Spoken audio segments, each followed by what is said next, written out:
अर्चनी वंदनीय संत समाज, धर्म प्रेमी भाइयों एवं श्रद्धा मूर्ति देवियों, गुरुदेव जी हम लोगों से प्रायः कहा करते हैं कि मन प्रतिक्रिया रहित बनाओ, रिएक्शन लेस। ऐसा मन हो जिसमें जो प्रतिक्रिया वाला ना हो। प्रकृति का एक नियम है, एक्शन टू रिएक्शन, क्रिया की प्रतिक्रिया। और ऐसी स्थिति में हमारा मन प्रतिक्रिया रहित कैसे हो सकता है? कोई भी क्रिया होती है उसकी प्रतिक्रिया होती है, अच्छी या बुरी, कुछ भी हो, क्रिया की प्रतिक्रिया होगी।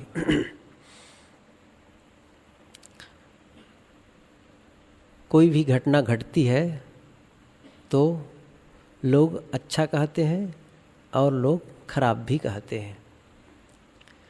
कोई बोलता है अच्छी बात है तो लोग यही आकर कहते हैं कि आप अच्छी बात कह रहे हैं। यह भी एक प्रतिक्रिया ही है। कोई आकर कहता है तुम गलत बोल रहे हो, यह भी एक प्रतिक्रिया है। क्रिया की प्रतिक्रिया। कोई भी क्रिया हुई और उसका जो जवाब आया, जो रिस्पांस मिला, फीडबैक आया, जिसे ध्वनि की प्रतिध्वनि कहते हैं ना।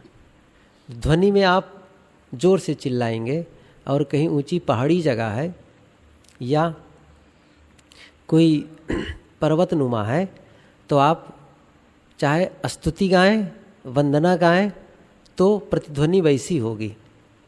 लेकिन आप गाली दें, कटु बोलें तो वैसी प्रतिध्वनि आएगी। ध्वनि की प्रतिध्वनि होगी ही। ऐसा नहीं है कि वो आप गलत कहते हैं तभी वो प्रतिध्वनि करती है और आती है, और जब सही कहते हैं तो प्रतिध्वनि नहीं आती, ऐसी बात नहीं है। क्रिया की प्रतिक्रिया यह नियम है, या प्रकृति का नियम है। यहाँ पर जो बात कही जाती वह है नकारात्मक प्रतिक्रिया। सकारात्मक और रचनात्मक प्रतिक्रिया की आवश्यकता है। हम ऐसी प्रतिक्रिया व्यक्त करें जिससे हम भी प्रसन्न और सामने वाला भी प्रसन्न, अच्छा महसूस करें। ये प्रतिक्रिया का अच्छा रूप है। लेकिन मन में वह प्रतिक्रिया नकारात्मक जिससे हम अच्छा महसूस न करते हों, और वह बात हम किसी के सामने कह दें तो उसे भी अच्छा महसूस न हो, और जिसके प्रति प्रतिक्रिया कर रहे हैं उनको पता चल जाए तो उन्हें भी अच्छा महसूस न हो। ये क्या है? इसी प्रतिक्रिया के लिए बात कही जाती है कि प्रतिक्रिया रहित हो। ये कैसे हो? हमारा मन प्रतिक्रिया रहित कैसे हो? अर्थात कोई घटना और किसी का स्वभाव, हम दो से प्रभावित होते हैं। संसार में घटनाएं घटती हैं, उन घटनाओं से प्रभावित होते हैं। कुछ ऐसी घटनाएं होती हैं जिन्हें हम बदल नहीं सकते। प्राकृतिक आपदा या कोई ऐसी राजनीतिक उथल पुथल या हमारी शक्ति से बाहर कोई सामाजिक परिवर्तन, तो फिर हम उस समय क्या करें? उस समय भी प्रतिक्रिया होगी। लेकिन जिसे हम बदल नहीं सकते उसे हमें स्वीकारना चाहिए। जिसे हम बदल नहीं सकते, हमें अपनी शक्ति का अंदाज तो होना ही चाहिए। अपनी मर्यादा का भी ख्याल होनी चाहिए। हमारी मर्यादा क्या है, हमारी शक्ति क्या है, दायित्व क्या है, यह सबके आधार पर हम खुद एनालिसिस करें, हम खुद उसका विश्लेषण करके स्वयं मूल्यांकन करें कि क्या मैं इसे सुधार सकता हूँ, नहीं कर सकता हूँ। ऐसा यदि कोई आवाज़ आती है तो उसे चुपचाप स्वीकारना चाहिए। और यदि हम उसे बदल सकते हैं तो उसके लिए मेहनत करनी चाहिए। ये तय है। ये दोनों के अंतर को समझना चाहिए। दुनिया में जितनी भी समस्याएं हैं, या तो उसका समाधान है या तो समाधान नहीं है। दो बातें हैं। दुनिया में जितनी समस्याएं हैं, या तो उसका समाधान है या तो समाधान नहीं है। और यदि समाधान है तो उसे खोज लेना चाहिए, और समाधान नहीं है तो उसे चित्त से उतार देना चाहिए, उसे भूल जाना चाहिए। प्रतिक्रिया रहित होने के लिए यह करना पड़ेगा। तो कहने का मतलब, ये घटनाएं जो घटती है बाहर की, उसके लिए ऐसा करना पड़ेगा। स्वीकार। स्वभाव की बात आई, लोगों की अलग अलग स्वभाव के लोग हैं, रुचि है, लेकिन साथ रहना है तो क्या होगा फिर? ऐसी स्थिति में प्रतिक्रिया का होना बड़ा सहज लगता है और मन स्वाभाविक प्रतिक्रियावान हो ही जाता है। वे कितने अच्छे लोग होंगे और हैं, जिसके जो प्रतिकूल बातों को लेकर, प्रतिकूल घटनाओं को लेकर भी मन में प्रतिक्रिया, गलत प्रतिक्रिया नहीं करते, उस पर गलत विचार नहीं करते। सचमुच वो कितने अच्छे हैं। मैं ऐसे लोगों को नमन करता हूँ। हम सबको वही स्तर में पहुँचना चाहिए, लेकिन इसके लिए एक आधार चाहिए। बिना आधार के, बिना पुष्ट अवलंब के, बिना मजबूत अवलंब के वह स्थिति हम नहीं प्राप्त कर सकते। तो पहली बात है कि हम अपने आप को एक मजबूत आधार दें, ऐसा विचार, ऐसा आत्मानुसंधान करें। देखिए, सबसे बड़ी बात है हमें अपनी खोज करनी, अपना आत्मानुसंधान करना है। ये तो अनेकों बार हम कहते हैं, सुनते आ रहे हैं कि हम दूसरों को नहीं बदल सकते, और दूसरा आदमी हमें तब तक दुखी नहीं कर सकता जब तक हम दुखी होना न चाहें। हमारी सहमति होती है। कोई आदमी हमें तब तक दुखी नहीं कर सकता जब तक हम उसमें सहमति न दे दें। ये तय है। जब हम सहमति देते हैं तब हम दुखी होते हैं, और उसको सहमति न दें तो हम दुखी नहीं हो सकते। जैसे किसी को, जैसे यहाँ बैठे लोग से कोई आकर कहता है, या मैं कहूँ, कोई कहे कि आप सब काले रंग के सुअर हैं, तो कुछ लोग तो नाराज हो जाएंगे और कुछ लोग हंसेंगे, कैसी बात कर रहा है, पागल सरीख है। मतलब ये तो विश्वास कम से कम नहीं होगा कि हम सुअर हैं, ऐसा लगेगा। भले कोई कह रहा है कि सुअर, कोई घोड़ा कह दे, सब घोड़ा बैठे हैं तो कहेंगे बड़ी विचित्र बात कहते हैं ये, किसी को विश्वास नहीं होगा, नाराज भी हो सकते हैं। कुछ लोग मुस्कुराएंगे, अरे लगता है पागल हो गया, इनकी बुद्धि खराब हो गई है। तो इस पर आप सहमति नहीं देते हैं। लेकिन कोई आकर कहता है तुम मूर्ख हो, तो हम मान लेते हैं कि सचमुच इन्होंने हमको मूर्ख ही कहा, और हम मूर्ख हो गए। और तब हमारे मन में होती, इसने मूर्ख मुझे क्यों कहा, क्या हो गया? तब हम नहीं कहते हैं कि ऐसा नहीं होना चाहिए, ये गलत कह रहा है, ये पागल है, नहीं। तब हम उसको स्वीकार लेते हैं। जैसे उन्होंने हमको कहा मूर्ख हो, वैसे उसको हमने सहमति दे दी कि तुम सही कहते हो, कि हम सचमुच मूर्ख हैं। और बस अब मन में शुरू हो गई प्रतिक्रिया, उन्होंने क्यों हमको कहा, ऐसा क्यों किया, वो किया, ओफ, न जाने कितने ताने बाने फिर बुनना शुरू करता है। हमने सहमति दी ना उसको, और दुखी होना शुरू हो गए। इसलिए मजबूत आलम्बन चाहिए। तो पहली बात क्या है? सबसे पहली बात यह है कि हम यह देखें कि कोई जब नाराज होता है हमारे लिए, कोई ऐसी घटना घटती है, तो फिर है देखें अपनी भूल, मेरी भूल है, इसमें क्या कहना है? उस समय आत्मानुसंधान यह करना है कि इसमें मेरी भूल है, इसमें मेरी भूल है, कहीं न कहीं मेरे से ऐसी बात हो गई है, कहीं न कहीं मेरे से ऐसी गलती हो गई होगी जिसके नाते सामने वाला नाराज है।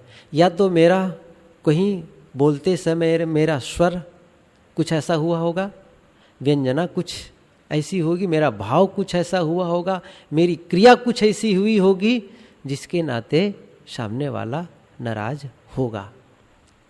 या आत्मानुसंधान करना है मुझे, मेरी भूल होगी। और जब हम खोजने लगे इस चीज़ को तो हो सकता है पता चल जाए। कई बार ऐसा होता है कि सचमुच गलती नहीं होती है, ये साफ होता है। कई बार तो बिल्कुल साफ होता है कि सचमुच गलती नहीं है, फिर भी एक आरोपण जैसा कहा जाता है वैसा करने लगते तो भी स्वीकारना है। मैं जिम्मेदार हूँ, मेरी गलती है, ऐसा क्यों? तो इससे क्या होता है, जैसे मेरी गलती हो और मैं स्वीकार लूँ तो इससे क्या है, सबसे बढ़िया फायदा ये है कि मैं अपनी गलती का प्रायश्चित कर रहा हूँ, मैं अपनी गलती का प्रायश्चित करता हूँ।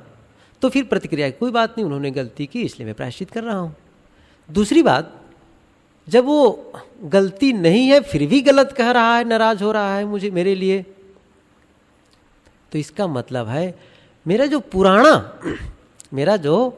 पुराना कर्मों का जो ऋण है ना वो अदा हो रहा है। फिर चुकता तो करना पड़ेगा ना, क्योंकि हमारे पास केवल हम अभी गलती करते हो क्या उसी का फल मिलता है? ऐसा नहीं है। आज से पहले भी हमने गलती की है, हमसे ऐसे कुछ व्यवहार हो चुके हैं जिसका फल मिलना बाकी है, तो हो सकता है उसका चुकता होता हो, तो क्यों ना हम उस ऋण का अदा करते हो और स्वीकारते हैं, ठीक है चलेगा। इस प्रकार से जब हम मानते हैं कि मेरी भूल है, मेरी गलती है, मेरा दोष है, तब जाकर के मन ठहरता है। और जब हमें मानते हैं, सबसे बड़ी बात है ना, हमारे मन में प्रतिक्रिया कब आने लगती है और नाराजगी हम फिर कैसे करने लगते हैं, जब हम अपने को सही साबित करने लगते हैं और दूसरे को दोष दें सही साबित करने के लिए। और सही साबित करने का मतलब है कि आप भीतर से नाराज हैं, और उसको फिर एक ने कहा है शिकायत मत करो और सफाई मत दो। उसका एक बड़ा अच्छा इंग्लिश में वाक्य है, मुझे याद नहीं है वो, लेकिन इसका भाव मैं बताता हूँ। सफाई क्यों नहीं देनी चाहिए? तो उन्होंने कहा है कि सफाई इसलिए नहीं देने की ज़रूरत है कि जो आपके मित्र हैं ना उन्हें इसकी आवश्यकता नहीं है। जो आपके मित्र हैं वो तो सहज आप पर विश्वास कर रहे हैं, इसलिए उसके सामने सफाई देने की जरूरत नहीं है। और जो आपके विरोधी हैं, आपके दुश्मन हैं, आप उनके सामने सफाई दे रहे हैं, वो विश्वास नहीं करेंगे, वो कहेंगे बेकार की बहाना बनाता है ये, वो विश्वास ही नहीं करेंगे, ये तय है। जो आपके मित्र हैं उनको इसकी आवश्यकता नहीं है, और जो आपके दुश्मन हैं वो आपके सफाई पर, आप जो सफाई दे रहे हैं उस पर विश्वास नहीं करेंगे। इसलिए क्या होगा? इसलिए ठीक है आप जो कहते हैं ठीक है, तो क्या होगा? अभी का है तो प्रायश्चित, पहले का है तो फिर क्या होगा? ऋण का अदा करना हुआ। ये ध्यान दीजिए। इसलिए अपने दोषों को हमको ढूंढना है, कहीं न कहीं मेरे से गड़बड़ी हो गई, अभी नहीं तो तभी की सही, हुई है कभी की, ठीक है। अपने मन को बचाना है ना। सवाल यह है, यह जो साधना है, यह जो प्रक्रिया है, दूसरों को सुधारने का नहीं है, अपने मन को प्रतिक्रिया रहित बनाने का है। एक मित्र के पास एक आदमी आया, एक आदमी के पास उसका मित्र आया, तो आकर कहता है, आया तो कहा, अच्छा आज तो बहुत प्रसन्न लग रहे हो, बड़े प्रसन्न नजर आ रहे हो। हाँ कुछ आज अजीब घटना घट गई। कि कैसी घटना घट गई? तो कहा कि पड़ोसी के यहाँ गया था तो देखा, और देखते ही कहा तुम गधे हो। तो कहा अच्छा, तो फिर कैसे कहे तुम, क्या प्रतिक्रिया किए? तो उन्होंने कहा कि मैं कुछ नहीं कहा, चुप रहा। क्यों? इसलिए कि मैं यदि वो, उन्होंने कहा गधा गधा है, तो यदि मैं उसको गाली दे देता तो सचमुच गधा हो जाता। उनके गधा कहने से मैं गधा नहीं हुआ, लेकिन गधा कहने से यदि गाली देता तो सचमुच गधा हो जाता। और मैं कुछ नहीं कहा, इसलिए आज मुझे अच्छा लग रहा है, बढ़िया हूँ, प्रसन्न हूँ। कहने का मतलब यह है कि अपने आप को बचाना है, जगत में रही के चलो बचाए। सद्गुरु विशाल देव ने क्या कहा है? जगत में रही के चलो बचाए। अपने आप को बचा करके चलना है। कोई कैसे करे न तुमसे मतलब। उन्होंने और भी कहा है, सदगुरु कबीर ने भी कहा है कि तुझे बिरानी क्या परी, तू अपनी आप निबेर। साधक है ना हम लोग, सबसे बड़ी बात यह है हमें साधना करके उन्नति करना है या फिर विवाद करके अपने आप को सत्य साबित करना है। दो विकल्प है। आप सुखी होना चाहते हैं कि सत्य बनना चाहते, सही साबित होना चाहते हैं। दो ही बात है। आप सही साबित होना चाहते हैं तो सही साबित होने के लिए आप विवाद करिए और तमाम तर्क वितर्क में उलझिए। और आप सुखी होना चाहते हैं ना तो चुप मौन होइए, आप अलग करिए अपने आप को, शांत होइए। यही एक रास्ता है प्रतिक्रिया रहित होने का। एक दूसरा उदाहरण मैं कई बार यहाँ कह चुका हूँ। एक साधक प्रश्न करने वाले भी विचित्र होते हैं ना, विचित्र प्रश्न करते हैं। ओह वो घड़ी गलत है, हाँ ये सही है। तो प्रश्न करने वाले भी बड़े विचित्र होते। उन्होंने एक साधक से प्रश्न किया, अच्छा आप बताएं इस कुत्ते में और आप में क्या अंतर है ना चौंकाने वाला प्रश्न। इस कुत्ते में और आप में क्या अंतर है। साधक बड़ी सहजता से कहता है कि जब मैं दूसरे की गलतियों को क्षमा करता हूँ, दूसरे की अपराध को क्षमा करता हूँ, सहन करता हूँ, तो मैं कुत्ता से श्रेष्ठ होता हूँ, कुत्ता मेरे से नीचा होता है। लेकिन जब मैं क्रोध करता हूँ, ईर्ष्या करता हूँ, द्वेष करता हूँ, तो फिर कुत्ता मेरे से श्रेष्ठ हो जाता है, मैं कुत्ता से छोटा हो जाता हूँ, नीचा हो जाता हूँ। हमें क्या होना है, हम चाहते क्या हैं, सबसे बड़ी बात यह है। हम यदि शांति चाहते हैं तो फिर एक बार हम एक संकल्प लें मन में, मैं शांत मन वाला होना चाहता हूँ, बस। तो फिर क्या होगा जानते हैं, ऐसा जब संकल्प लेंगे, ऐसा निर्णय लेंगे तो आपके मन में ऐसे विचार आने लगेंगे और ऐसा वो मन ऐसा रास्ता बताने लगेगा कि वो आपको वहाँ तक पहुँचाएगा जहाँ पहुँचना चाहते हैं। जैसे अभी सुन रहे थे ना पूज्य श्री अमृत साहब जी से कि वो आदमी मरना चाहता था लड़का, और वो बहुत दिन की सोच से होता है। ये बात सच है, एकदम सच। ये नहीं है जब वो मरना, आप जैसे कि एक संकल्प ले लिए मैं मरना चाहता हूँ, एक बार जब मन में हो गया, निर्णय ले लिए, तब वो मन कहेगा अच्छा ठीक है, बहुत बढ़िया है, ये संसार रहने लायक नहीं है, चारों तरफ खाओ खाओ कर रहे हैं, बिल्कुल मर जाना चाहिए तुम्हें, ऐसा हो जाएगा। और जब आप निर्णय लेते हैं कि मैं जिंदा रहना चाहता हूँ, तब मन में क्या आएगा, बिल्कुल जिंदा रहना चाहिए, सबको जीने का अधिकार है, तुम्हें भी रहना चाहिए, तुम क्यों मरोगे। ये मन ऐसा ही उसके लिए समाधान देने लगेगा। अब मरने के लिए जैसे निर्णय लेगा तो वैसा समाधान देगा, और फिर बाद में कहेगा अच्छा कैसे मरना ठीक रहेगा, कुआं में कूद के मरना चाहिए, फांसी लगाना चाहिए। वो मन में तमाम वैसे विचार आने लगेंगे। जो आप निर्णय लेंगे उसी के समाधान के लिए आपके मन में तर्क आएंगे और आपको आपके निर्णय को सत्य साबित कर देगा। किसी आदमी के लिए निर्णय लेते कि ये आदमी गलत है, और आपका मन तमाम प्रकार से तर्क लाएगा और सिद्ध कर देगा कि सचमुच वो आदमी गलत है। लेकिन जब आप कहते हैं ये आदमी सही है, तब आपका मन सही सिद्ध करने के लिए ऐसे ऐसे आयाम ढूंढ लेगा और अंत में लाकर कहेगा सचमुच ये सही है। ये अद्भुत है आपकी सोच। इसलिए इसे ठीक करना है, मन को प्रतिक्रिया रहित बनाना है। ऐसा संकल्प लेंगे तो फिर उसके समाधान अपने आप आने लग जाएंगे आपके लिए। इसलिए हमें अपने लिए सोचना है, हम साधक हैं, अपने मन को कांटे से निकालें। ये संसार कांटों की बाड़ी, झार और झांखर, उसमें से निकाल लेना है अपने आप को। फिर मैं ज्ञानी हूं, हम क्या मानते हैं अपने आप को, मैं ज्ञानी मानता हूं ना अपने आप को, साधक मानता हूं, ज्ञानी मानता हूं।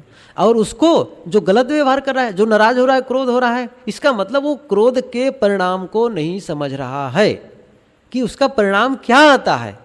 और जब मैं समझ रहा हूं और फिर भी मैं वही करूं, साहब कह देते फिर बराबर नहीं हो गए, वो तो वैसा ही हुआ, तू मति होहु अयान, वो निर्गुणिया तय गुणवंता, मते कहीं में शान। फिर तो बराबर हो गए ना। क्या हो मतलब निकला फिर अपने आप को ये अहम करने की क्या अर्थ निकलता है। इसलिए वो नहीं समझ रहा है इसका परिणाम क्या होता है। क्यों नहीं करना चाहिए, ये शरीर और मन के लिए कितना घातक है, और तुम भी वही कर रहे हो, तो फिर साधक कैसे हुए? मैं अपने आप को साधक मानता हूं, तो फिर मुझे तो ये नहीं करना चाहिए ना, कैसे बचेगा? इसलिए आत्मानुसंधान करे, कहाँ मेरे से भूल हो रही है, क्यों मेरा मन ऐसा मार रहा है? क्या मेरे में इतनी सहन क्षमता नहीं है कि दूसरे को क्षमा कर सकूं, दूसरे की गलतियों को भूल सकूं? भूलने की क्षमता नहीं आ पाई है, कब आएगी? ऐसा जब बारंबार अपने आप पर हम कुरे देंगे, ऐसा हम सोचेंगे, अंदर की ओर आएंगे, तब जाकर के मन हमारा मन समाधान देने लगेगा। होता क्या है, जब हमें कुछ उपलब्धि होती है ना, कुछ अच्छा करने लगते हैं ना, तो जो हमसे कम योग्य हैं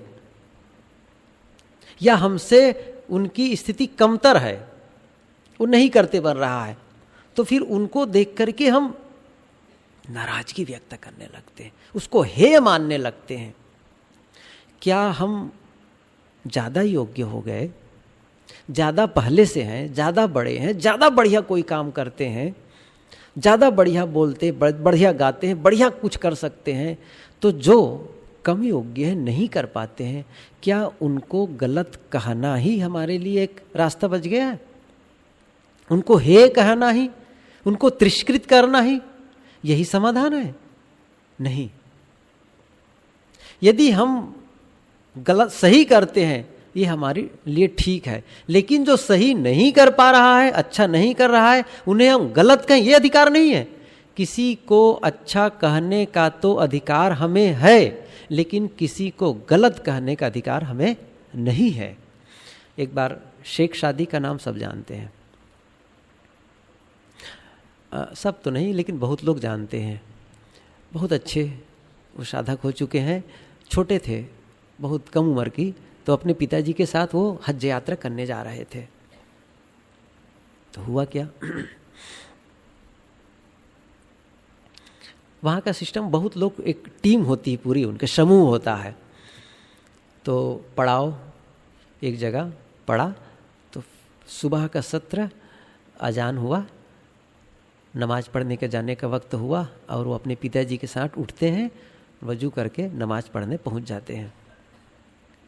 जब नमाज पढ़ के लौट रहे हैं तो देख रहे हैं उनके समूह के लोग, कई लोग सोए हुए हैं और पिताजी के साथ वो आ रहे हैं, मानो एक उंगली पकड़ के ही आ रहे हों।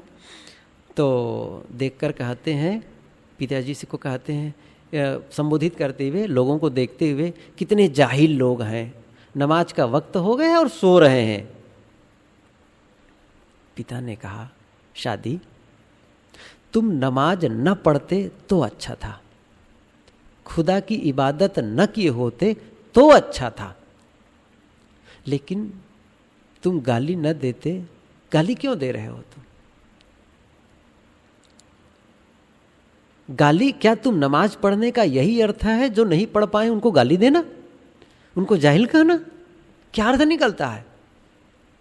अच्छा किए हो तो अपना अच्छे में रहो, दूसरों को गलत क्यों कह रहे हो कि उन्होंने वैसा नहीं किया? अपने आप को संभालें, हम नहीं संभाल मिलता है और उलझ जाते हैं, और लंबे समय तक हमारा मन प्रतिक्रिया में चला करता है, और हमारी जो शक्ति है ना, हमारी जो एनर्जी है ना, इतना हरास इसने होती है, बहुत ज़्यादा। एक लेखक ने लिखा है कि एक हमारी आलोचना, हमारी जो 99 जो प्रशंसा है उसको धराशायी कर देती है। हमको बहुत लोग प्रशंसा की और एक ने किसी कार्य कर करके हमारी आलोचना कर दी, सब भूल जाएंगे, केवल आलोचना ख्याल रहेगी, और उसी के लिए मन हमेशा प्रतिक्रिया में चलता रहेगा। हम सबको चाहिए, इसे हम अपने आप को बचाएं, तभी हम इस स्थिति में पहुंच सकते हैं। गुरुदेव जी जो कहा करते हैं, मन प्रतिक्रिया रहित हो, इसके लिए हमें मेहनत करने की आवश्यकता है। बोलिए सद्गुरु देव की जय।